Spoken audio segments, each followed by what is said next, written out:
नमस्कार, आप देख रहे हैं एनडीटीवी देश की बात के साथ। मैं हूं अनंत भट्ट और बुलेटिन में सबसे पहले हम बात करेंगे सियासत की।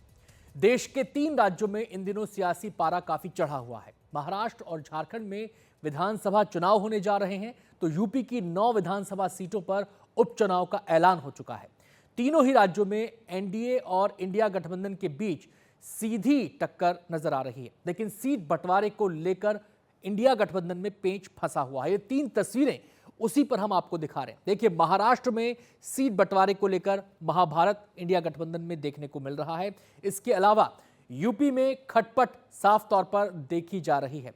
आपको बताएं, महाराष्ट्र की जहां तक बात है कि सूत्र बता रहे हैं कि शिवसेना यूबीटी ने साफ कर दिया है कि कांग्रेस के जो प्रदेश अध्यक्ष हैं नाना पटोले, उनसे सीट बंटवारे को लेकर चर्चा नहीं होगी। ये महाराष्ट्र की बात हुई। यूपी में भी खटपट है।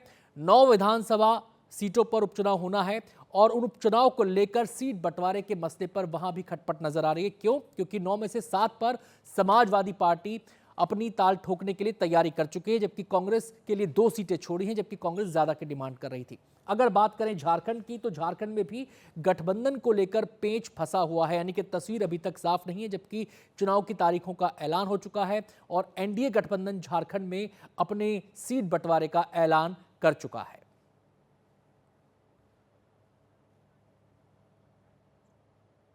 वैसे महाराष्ट्र और झारखंड के साथ यूपी में 9 सीटों पर उपचुनाव भी खूब सुर्खियां बटोर रहा है। 10 में से 9 विधानसभा सीटों पर उपचुनाव के लिए तारीखों का ऐलान हो चुका है।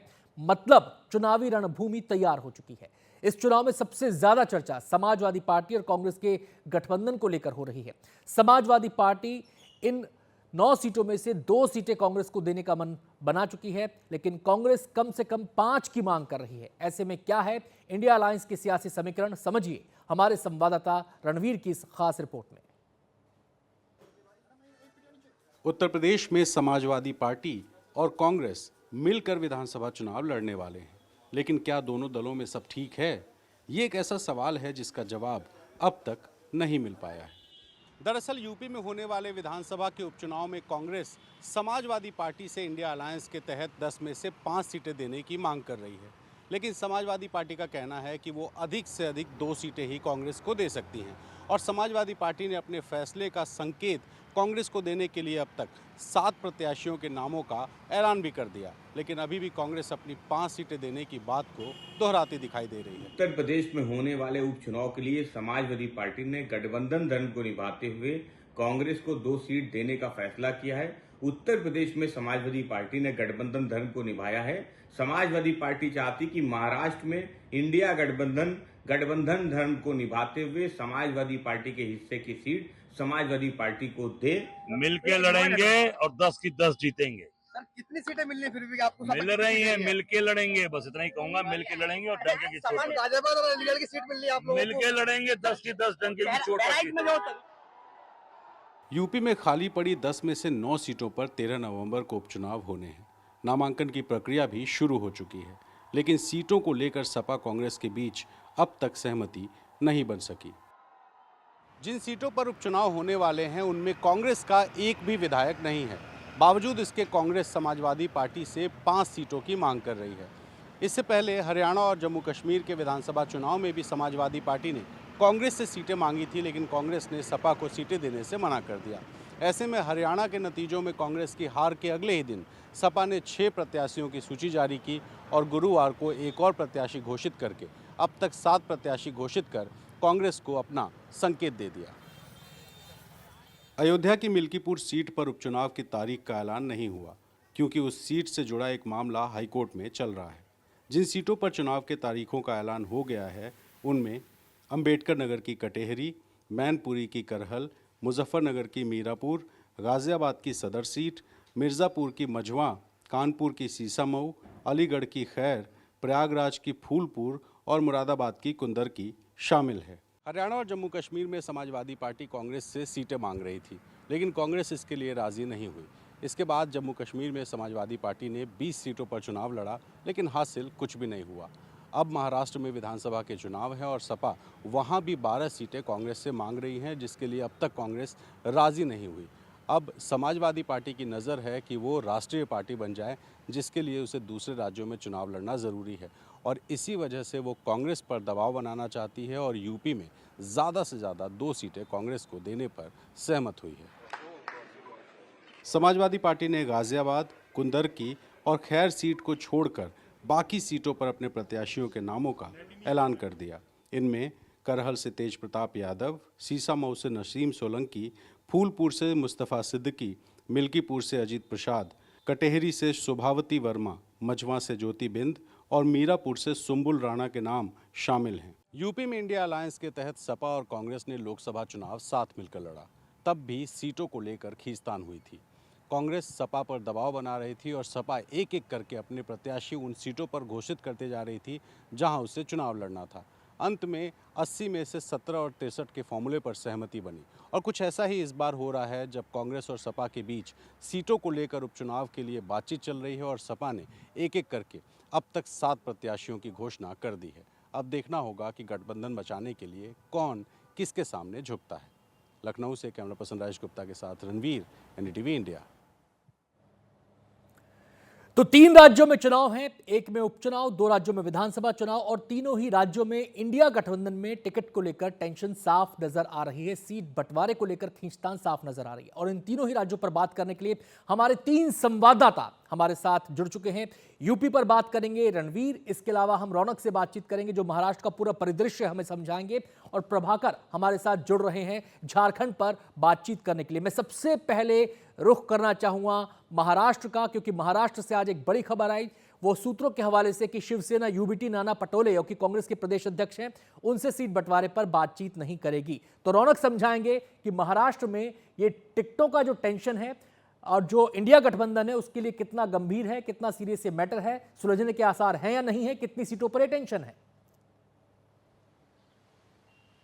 जी देखिए, मुख्य तौर पर मैं आपको बता दूं अनंत, तो मामला तो सुलझ जाएगा, लेकिन एक संदेश यहां पर यूबीटी शिवसेना की तरफ से कांग्रेस को दिया गया है कि नाना पटोले जिस तरह का रवैया अपना रहे हैं वो कतई जो है वो शिवसेना बर्दाश्त करने के लिए तैयार नहीं है। अब सवाल ये कि क्या कांग्रेस नाना पटोले को इस तरह से वो पार्टी के लिए अगर झगड़ रहे हैं तो क्या उन्हें नीचा दिखाने की कोशिश करेगी, क्योंकि फिलहाल जो खबर सामने निकल कर आ रही है उसके मुताबिक शिवसेना यूबीटी की तरफ से साफ करने के बाद कि वे नाना पटोले से बात नहीं करेंगे सीट बंटवारे को लेकर, तो बीच बचाव करने के लिए कांग्रेस के महाराष्ट्र प्रभारी रमेश चन्नीथला कल मुंबई दौरे पर आ रहे हैं और वो उद्धव ठाकरे से मुलाकात कर जो जिन सीटों पर खास तौर से ऐसी 22 से 23 सीटें बताई जा रही है जिसको लेकर पेच फंसा हुआ है और मुख्य तौर पर अधिकतर सीटें जो है वो विदर्भ इलाके की है। ऐसे में इन सीटों पर जल्द से जल्द रास्ता निकले, इसके लिए शिवसेना रमेश चन्नीथला से बात करेगा। सवाल ये कि क्या इस बैठक में रमेश चन्नीथला अपने साथ नाना पटोले को मातोश्री उद्धव ठाकरे के बंगले पर ले जाते या नहीं। अगर ये ऐसा नहीं होता है तो निश्चित तौर पर एक गलत सिग्नल भी कांग्रेस पार्टी के भीतर जा सकता है, क्योंकि अगर नाना पटोले की बात की जाए तो नाना पटोले भी विदर्भ इलाके में अपना अच्छा वर्चस्व, ओबीसी के एक बड़े नेता माने जाते हैं। ऐसे में अगर उन्हें नीचे दिखाने की कोशिश हो रही है तो भले ही सीट बंटवारा आने वाले कुछ दिनों में महाविकास आघाड़ी के बीच में हो भी जाए, लेकिन जो खटास है वो कहीं ना कहीं बनी रहेगी और इसका कहीं ना कहीं नुकसान आने वाले चुनाव में भी देखने को मिल सकता है। इसलिए इस खटास को दूर करना चुनाव से अहम पहले बड़े नेताओं का एक बड़ा दायित्व जो है रहेगा और इस और उद्धव ठाकरे क्या कदम उठाते ये देखना भी महत्वपूर्ण होगा। जी रौनक, आपके पास हम लौटेंगे। हम सीधे यहाँ पर रणवीर का रुख करना चाहेंगे जो यूपी पर हमसे बातचीत करेंगे। यूपी में चुनाव की तारीखों के ऐलान के साथ ही रणभूमि तैयार हो चुकी है, स्टेज तैयार हो चुकी है, लेकिन टिकट बंटवारा इंडिया गठबंधन में खासकर काफी टेंशन का विषय है। क्या माना जाए, हमने जम्मू कश्मीर में देखा समाजवादी पार्टी और कांग्रेस के बीच कैसी खींचतान हुई, हमने मध्य प्रदेश में देखा और काफी वहां पर खींचतान देखने को मिली, हमने हरियाणा में देखा वहां पर भी काफी खींचतान देखने को मिली। अब यूपी में भी वही अध्याय दोहराया जा रहा है। इसे किस रूप में लिया जाए, इसे कैसे समझा जाए रणवीर? देखिए, दरअसल उत्तर प्रदेश में 10 सीटों पर विधानसभा के उपचुनाव होने हैं। 9 पर तारीखों का ऐलान हो गया मिल्कीपुर छोड़कर। अब जो 9 सीटें हैं इसमें कांग्रेस चाहती है कि 2 सीट नहीं बल्कि 5 सीट टोटल दिया जाए इंक्लूडिंग मिल्कीपुर। तो 10 में से 5 सीट कांग्रेस चाहती है। खास बात यह है कि 10 में से एक भी सीट पर कांग्रेस का विधायक नहीं है, लेकिन कांग्रेस चाहती है कि सपा उसको अपने कोटे से दे। लेकिन जब बात कांग्रेस पर आती है तो ना जम्मू कश्मीर में सपा को कुछ मिलता, ना हरियाणा में और ना मध्य प्रदेश में। इस वजह से समाजवादी पार्टी लोकसभा चुनाव की स्ट्रैटेजी के साथ इस बार विधानसभा के उपचुनाव में में उतर रही है, क्योंकि जब बातचीत चल रही थी कांग्रेस के साथ लोकसभा चुनाव के दौरान, तब भी समाजवादी पार्टी ने एक एक करके अपने प्रत्याशियों की घोषणा की और इस बार भी कुछ ऐसा ही हुआ। हरियाणा के नतीजे आए, अगले दिन समाजवादी पार्टी ने 6 प्रत्याशियों की सूची जारी की। उसके बाद गुरुवार यानी कि कल एक सूची आई जिसमें एक प्रत्याशी के नाम का ऐलान हो गया। दरअसल कांग्रेस पार्टी 5 सीटों पे दावा कर रही थी, लेकिन अल्टीमेटली ये हुआ कि 3 सीटें तो कम से कम उससे मिलनी ही चाहिए। 2 पर समाजवादी पार्टी राज़ी है, जिसमें एक सीट है अलीगढ़ की खैर और दूसरी है गाज़ियाबाद सदर।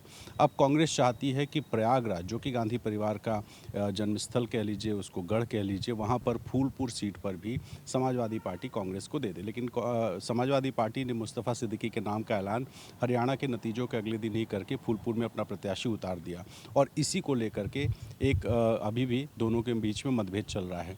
एक वजह महाराष्ट्र भी है। समाजवादी पार्टी चूंकि लोकसभा चुनाव में 37 सीटें जीत के लोकसभा में तीसरी सबसे बड़ी पार्टी बनी और उसकी इच्छा ये है कि किसी भी तरह से सपा को राष्ट्रीय पार्टी का दर्जा मिले और यही वजह है कि वो हर विधानसभा चुनाव में, चाहे वो जम्मू कश्मीर हो, हरियाणा हो, मध्य प्रदेश हो या जहाँ भी चुनाव हो रहे हैं वहाँ वो चुनाव लड़ना चाहती थी और इस बार बारी है महाराष्ट्र की। महाराष्ट्र में समाजवादी पार्टी को 90 के दशक में 8 सीटें मिली थी, जो अब तक महाराष्ट्र में समाजवादी पार्टी का बेहतरीन प्रदर्शन है। वर्तमान में 2 सीटें सपा के पास हैं। इस बार सपा दावा कर रही है कि कम से कम 12 सीटें कांग्रेस अपने खाते से सपा को दे, लेकिन कांग्रेस उसके लिए राजी नहीं है। तो अब जब बात उत्तर प्रदेश की आ रही है तो समाजवादी पार्टी यहाँ अपने तरीके से कांग्रेस पर दबाव बना रही है और 2 सीटें देने को तो राजी है, लेकिन तीसरे के लिए चाहती नहीं है कि वो सीट उसे दे। अब प्रियंका गांधी की इच्छा है कि उनके एक करीबी नेता हैं जो फूलपुर से चुनाव लड़ना चाहते हैं, इसलिए फूलपुर सीट समाजवादी पार्टी दे दे और इसी को लेकर के गतिरोध है। 25 तारीख तक नामांकन है, जो भी कुछ होना है वो 25 तारीख के पहले करना पड़ेगा। रणवीर, आपके पास हम सीधे प्रभाकर का यहां पर रुख करेंगे जो झारखंड के समीकरणों को हमारे दर्शकों को बताएंगे। झारखंड में बात कहां अटक रही है प्रभाकर? देखिए, जहाँ तक अगर आप इंडिया अलायंस गठबंधन के दलों की बात करेंगे तो बात अभी पूरी तरह से अटकी हुई है। हालांकि एनडीए ने अपनी सीटों की घोषणा कर दी है, लेकिन वहाँ भी अभी कुछ देर पहले जीतन राम मांझी, जो कि हम पार्टी के सर्वे सर्वा हैं और केंद्र में मंत्री भी हैं, वो भी लाइन में थे, वो भी कतार में थे और वो भी चाहते थे कि उनके पार्टी को टिकट दिया जाए झारखंड से और वो एनडीए के पार्ट होकर लड़ें, लेकिन उनको टिकट एक भी सीट नहीं दी गई और उन्होंने इस पर अपनी नाराज़गी जाहिर कर दी है पटना उतर के। तो हालांकि 68, 10, 2 और 1 का फॉर्मूला जो है वो एनडीए ने झारखंड में घोषणा कर दी है उसकी आधिकारिक रूप से, लेकिन उसके बाद भी उनके कुछ लोग नाराज़ हैं। जहाँ तक इंडिया अलायंस की आप बात करेंगे तो मामला अभी तक पूरी तरह से उलझा हुआ है और यही कारण है कि आज तेजस्वी यादव रांची में है, कल राहुल गांधी रांची पहुंच रहे हैं और हेमंत सोरेन तो वहाँ है ही। अगर आप इंडिया अलायंस गठबंधन के स्वरूप को देखेंगे झारखंड में तो बड़े भाई की जो भूमिका है वो हेमंत सोरेन के पास है, झारखंड मुक्ति मोर्चा के पास है। उसके बाद कांग्रेस जो है वो दूसरी बड़ी पार्टी होगी, दूसरी बड़ी साझेदार होगी और उसके बाद आरजेडी होगी और फिर लेफ्ट पार्टीज होंगे जो कि साथ में लड़ते हैं। लेफ्ट पार्टी को भी इस बार जो है हेमंत सोरेन ने घोषणा पहले से की थी कि उनका कद बढ़ाया जाएगा, उनको जो सीटें दी जाती हैं वो उसकी संख्या बढ़ाई जाएगी। अभी तक मामला पूरी तरह से अटका हुआ है और आरजेडी जो है वह 81 सीटों में से 28 से 30 सीटों पे दावा कर रही है।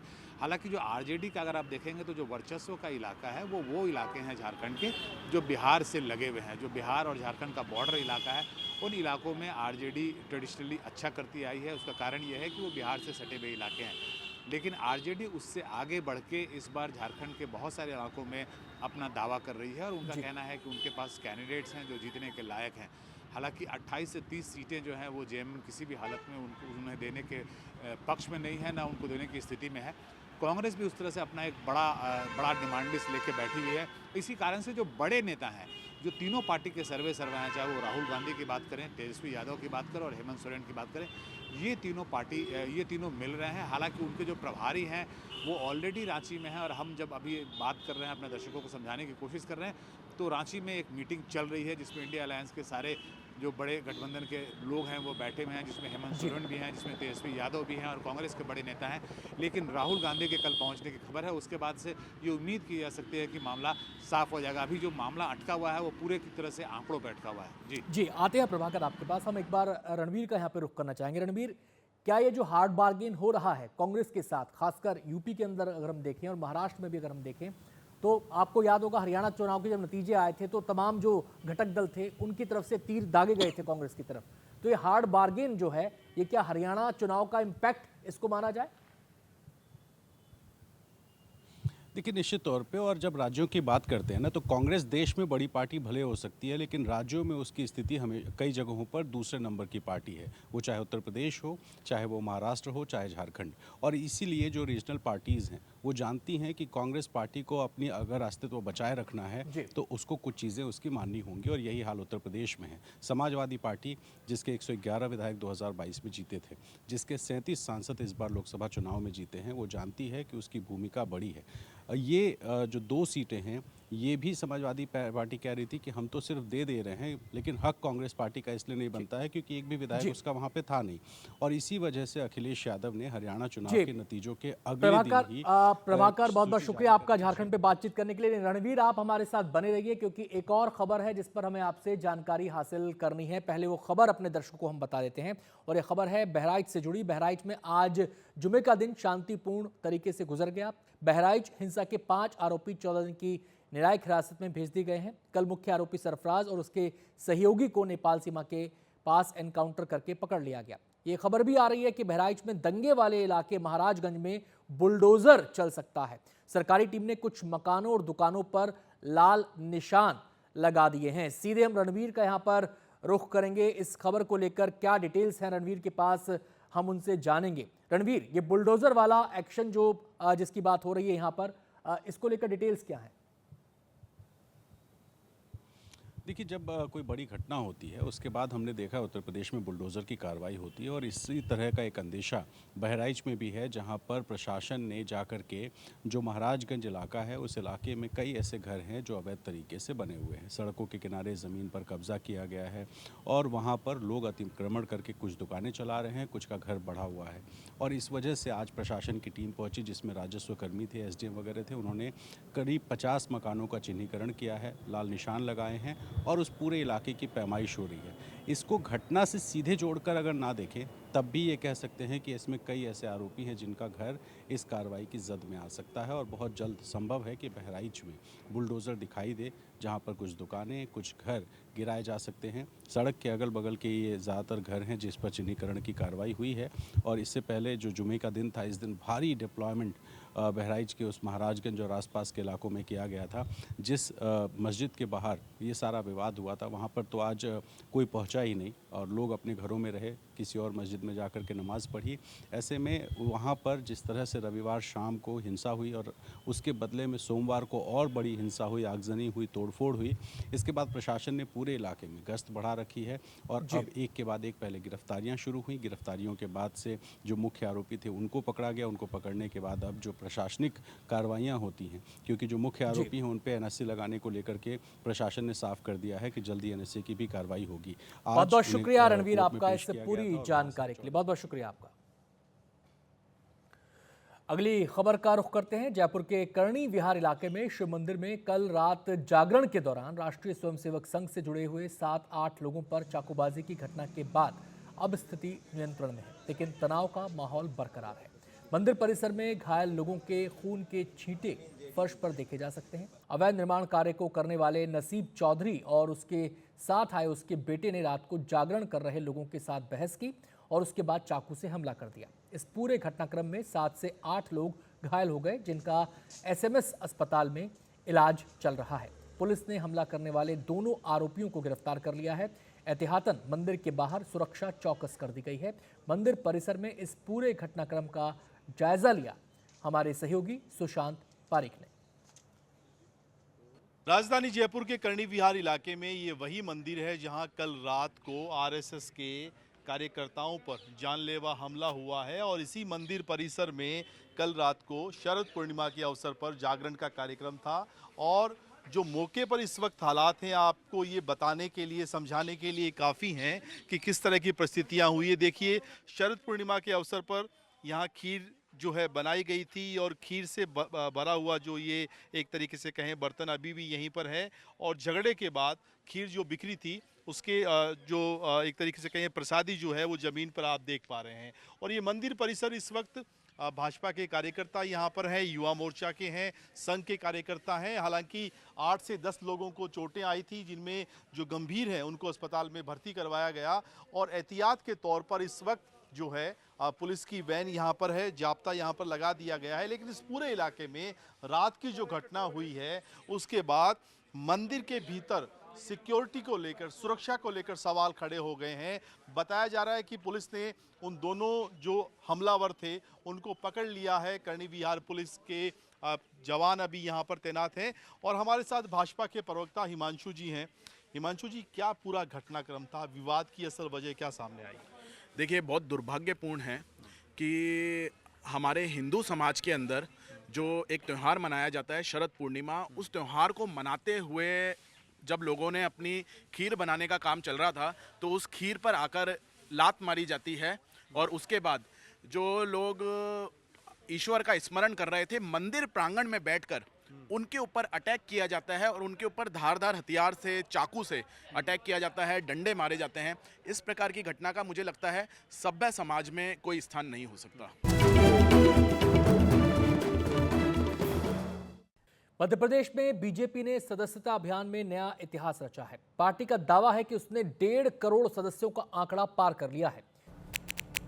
1,50,28,107 सदस्य, हर बूथ पर 232 सदस्य। यह आंकड़ा मध्य प्रदेश में बीजेपी कार्यकर्ताओं का है। राज्य की आबादी लगभग 7.5 करोड़ है, यानी हर 10 में दूसरा कार्यकर्ता बीजेपी का। कांग्रेस का आरोप है कि इस फहरिस्त में पूर्व मंत्री और उसके नेता लखन घनघोरिया, कांग्रेस के पूर्व विधायक विनय सक्सेना, ग्वालियर में कांग्रेस के जिला अध्यक्ष, उपाध्यक्ष, महामंत्री, धार में जिला कांग्रेस महामंत्री, उप सरपंच और महिला कांग्रेस जिला अध्यक्ष को भी बीजेपी सदस्य बनाए जाने का मैसेज आया है। मेंबरशिप कार्ड इशू कराने के लिए अब कंफर्म, बाकी एंट्री पहले ही कर चुके। इसका मतलब है जब मेरे को आप भेज रहे हो कि और कंफर्मेशन वेरिफिकेशन, इसका मतलब कि इस तरह से आपने कितने हजारों और लाखों लोगों को इस तरह से उठा के, इसका मतलब कहीं ना कहीं जो आरोप लग रहे हैं प्रोफेशनल कॉन्ट्रैक्टर्स को काम दिया गया है सोशल मीडिया के आधार पे कि आप सबको मैसेज कर दीजिए।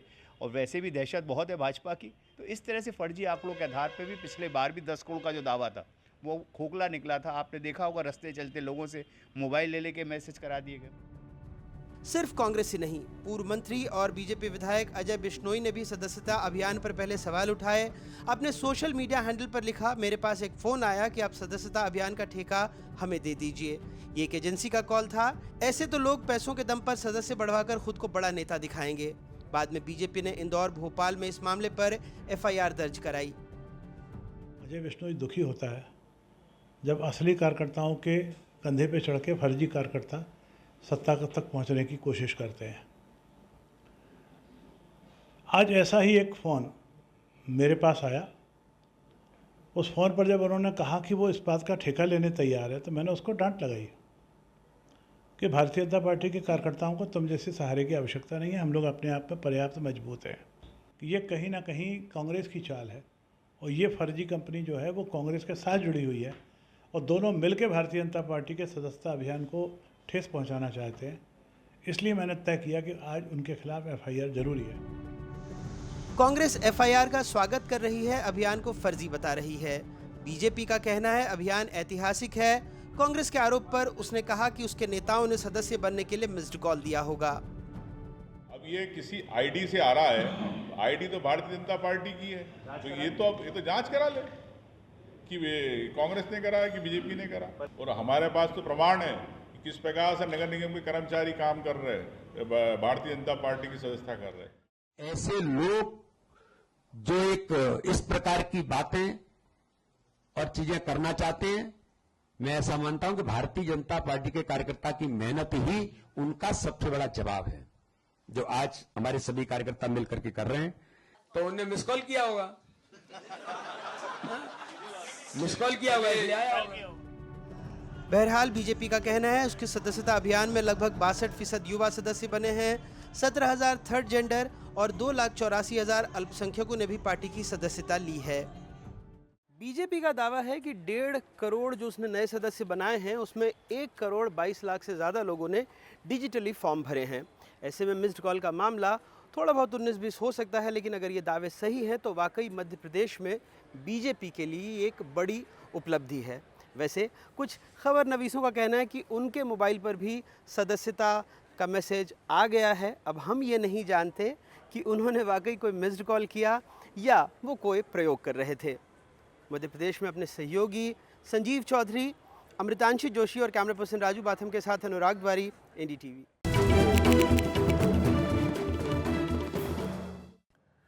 बॉलीवुड के सुपरस्टार सलमान खान को एक बार फिर धमकी मिली है। कल रात मुंबई ट्रैफिक कंट्रोल रूम के व्हाट्सएप नंबर पर एक धमकी भरा मैसेज आया।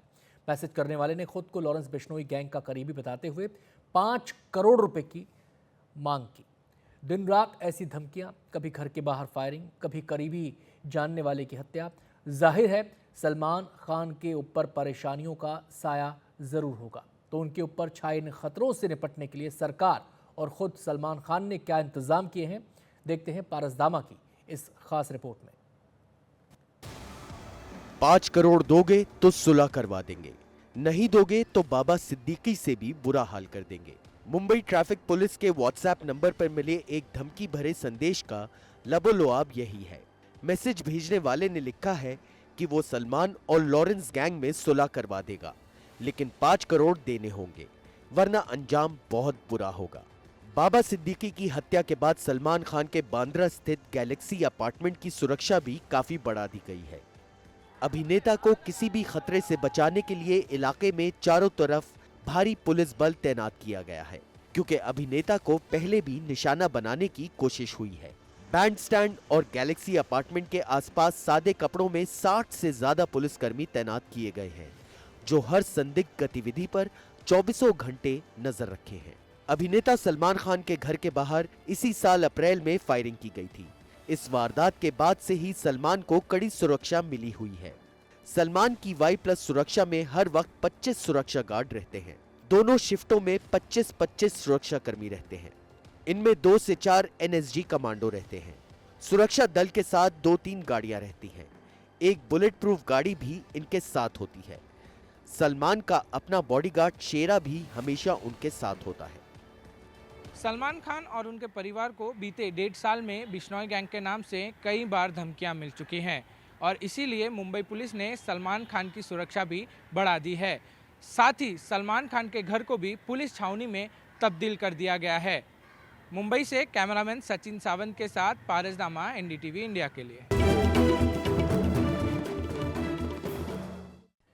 महाराष्ट्र के मुख्यमंत्री एकनाथ शिंदे के बेटे श्रीकांत शिंदे के मध्य प्रदेश के उज्जैन में प्रसिद्ध महाकालेश्वर मंदिर के गर्भगृह में प्रवेश करने पर विवाद खड़ा हो गया है। गुरुवार की शाम श्रीकांत शिंदे ने अपनी पत्नी और 2 साथियों के साथ जाकर गर्भगृह में पूजा अर्चना की, जबकि लगभग साल भर से वहां पर श्रद्धालुओं के जाने पर पाबंदी है।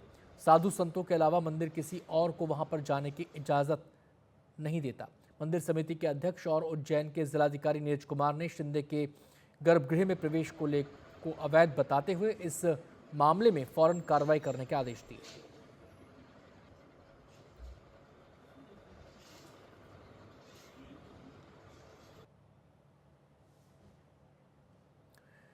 त्योहार और शादियों के सीजन के बीच सोने की कीमतों में बढ़ोतरी देखने को मिल रही है। सोने की कीमतें रिकॉर्ड स्तर पर हैं। 10 ग्राम सोने की कीमत 77,500 रुपये के पार पहुंच गई है। भारत में दीपावली और धनतेरस के समय सोने की मांग में भारी उछाल देखा जा रहा है। माना जा रहा है कि आने वाले दिनों में सोने के दाम में और उछाल हो सकता है।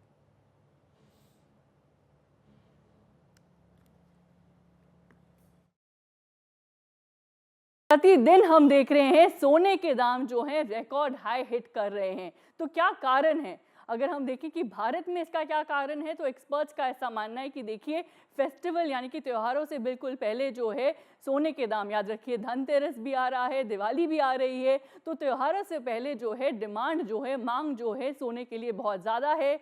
सोना याद रखिए भारत में शादियों पे भी जो है एक ट्रेडिशनल फॉर्मेट है गिफ्ट देने का एक दूसरे को। परिवार जो हैं सोने के जो सेट हैं या बैंगल्स हैं एक्सचेंज करते हैं, ऐसे आइटम्स जो हैं ज्वेलरी आइटम्स एक्सचेंज करते हैं। तो एक्सपर्ट्स का ऐसा मानना है कि वेडिंग सीजन से बिल्कुल पहले भी एक कारण है कि डिमांड ज़्यादा आ रही है और इसीलिए सोने के दाम जो हैं हम देख रहे हैं कि प्रतिदिन बढ़ रहे हैं। ग्लोबली अगर हम देखें कि सोने के दाम क्यों बढ़ रहे हैं, अब हम देख रहे हैं कि मिडिल ईस्ट में टेंशन चल रही है और एक्सपर्ट्स का ऐसा मानना है कि देखिए जब टेंशन चलती है या कोई भी तनाव होता है तो सोना याद रखिए एक सेफ हेवन अपील माना जाता है, एक सेफ्टी बेट माना जाता है एक तरह से। और इसीलिए हम देख रहे हैं कि सोने के दाम जो हैं प्रतिदिन रिकॉर्ड हाई टच कर रहे हैं।